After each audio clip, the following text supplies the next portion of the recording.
The 3 Saturday games, I am going the Houston Texans -3 at Tampa Bay. No Godwin, no Mike Evans. Jameis is banged up. If the Texans win this weekend, they clinch the South.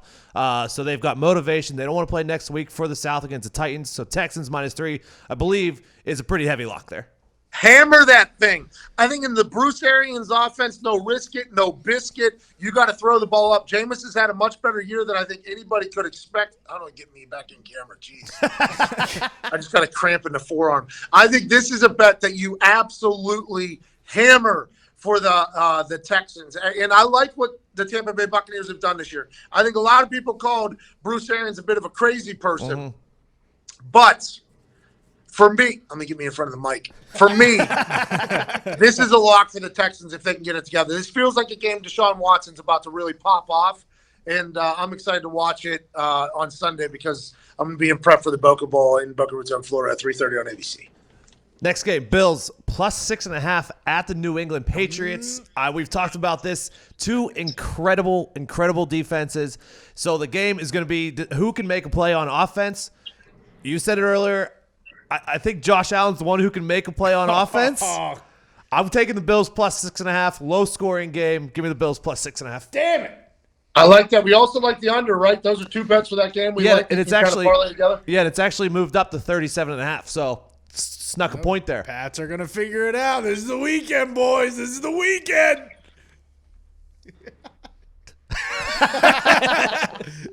The night game tomorrow night is the Rams +6.5 at the San Francisco 49ers. If we're being honest here, I do not have a good feeling about this one, but I would crush myself if I took the Rams and then they got blown out by the 49ers, which 49ers are playing for the 1 seed still. Oh, yeah. And then the Rams, they have to have the Vikings lose twice to get in. Motivation, who knows? I'm gonna take the Niners there if you're putting it on me.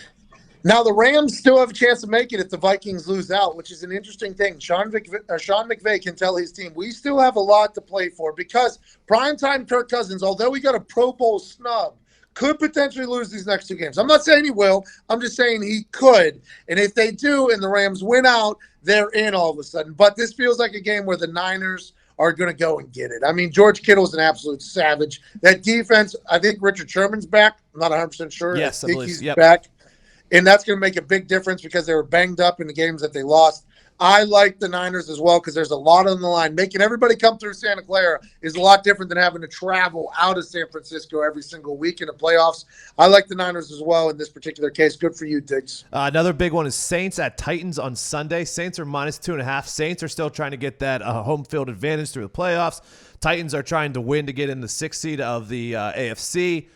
I just think the Saints are on a roll right now, even though they lost 2 weeks ago, but their offense is just on an absolute tear right now. I don't think the Titans are going to be able to keep up, so I'm going with the Saints -2.5 there.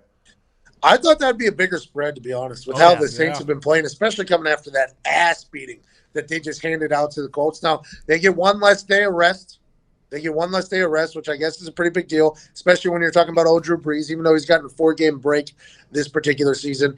I like the Saints to beat the Titans as well, but the Titans are playing for their livelihood, and they lost a game that they think they probably should have won. Mm-hmm. I mean, a block kick away from sending that thing to overtime, interception on the goal line that was a catch and then got knocked out. I mean, the Titans thought they should have won that game against the Texans, I assume. Vrabel almost fought a ref afterwards. They got a lot to play for. That's going to be a close game, so 2.5 is probably accurate, but I like Drew Brees as well. But the Titans are playing for their livelihood. I would not bet this game. I would not bet this game at all. I have no idea what's going to happen. I don't know if we're in agreement on this game or not, but for the NFC East, the NFC East Championship, Dallas is -1.5 at the Philadelphia Eagles. I'm going Dallas -1.5. 3 weeks ago, the Eagles lost to the Dolphins, and then they had to take the Giants to overtime, and then they had to have a miracle comeback last week against the Redskins. They're just not playing good. Their entire wide receiver core is out. Their secondary is terrible. Dak's health is up in question, but I still like the Cowboys here -1.5. Nah. Well, hello there. Utilize the promo code PAYTHEBILLS and get $20 off your first order from SeatGeek. Now, back to the magic.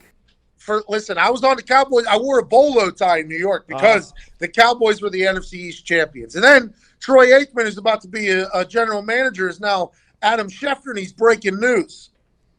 Not only does Dak Prescott have a sprained shoulder and hasn't thrown a ball all week. Has not thrown a ball yet in practice. He seemed confident and very comfortable in his post-practice press conference yesterday. I watched that last night after the basketball game. He said that he's had this injury, a sprained shoulder in college and stuff like that. But they were doing jumping jacks. They were showing him doing jumping jacks. He wasn't even moving his arm. I'm not sure he can rotate the stick right now. I am not sure he can rotate the stick.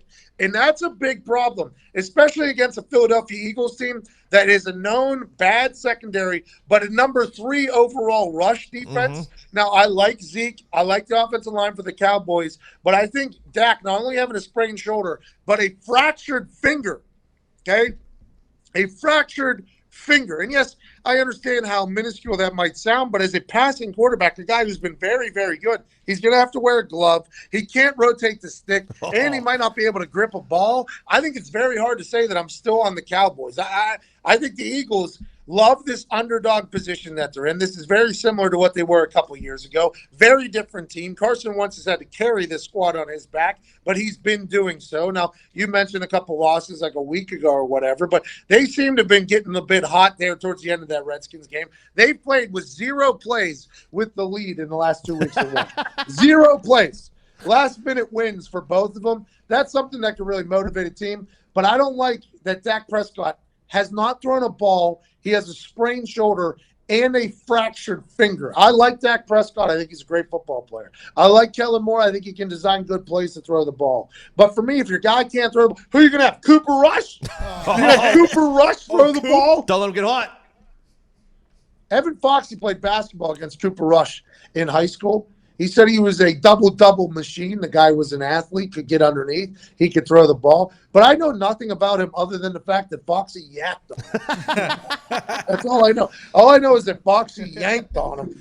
And will he be able to perform as well as Dak if he has to, if Dak can't throw the ball? They said they're going to test him out today to see if he can throw the ball. It's Friday. I've seen a quarterback who had a hurt shoulder. Oh, boy. Okay? It's a very different world whenever you have that hurt shoulder. It's just I wore the bolo. I was on the Cowboys. I was excited to be a member of the Cowboys Nation because we're forced to talk about the Cowboys every single day. But now Troy Aikman's got to be the bearer of bad news. I feel like all of a sudden the tide has turned for the Eagles, and this is one that they could potentially get. Yeah, my pick was more of an anti-Eagles pick more than it was a pro-Cowboys pick. I just don't trust the Eagles. But the final game, Sunday night, 8:20, we have the Kansas City Chiefs going to the Chicago Bears. Chiefs are 6-point favorites. This is a lean towards the Chiefs. It's going to be a hammer the Chiefs. If the Bills upset the Patriots and that opens a spot for the 2 seed, this is going to be a hammer the Chiefs on Sunday night so they could get the 2 seed. Lot to play for if the Bills beat the Patriots, which, by the way, I don't know if it was at plus 230 for moneyline Bills over Patriots. I'm not saying it's going to happen. I like them plus 6.5. I don't know if the money line's going to happen, but if the Chiefs have that on the line, playing against that Bears team, who, although they have come into their own here in the last month or so, I guess they've played good football, but they've been nothing short of disappointing. With the Kansas City Chiefs defense starting to really play well, Honey Badger has a bigger chip on his shoulder than he's ever had because he got a Pro Bowl snub. I mean, this could be a blowout for the Chiefs, honestly. This could be Bear big time. Come on. Zito, you don't have a microphone over there? No, I did. I just tried to creep into the shot right there behind Tony, if you saw me. Snuck into the shot. Ready? Oh, you want to get that face on TV, but right now when you're speaking, you don't. I respect that.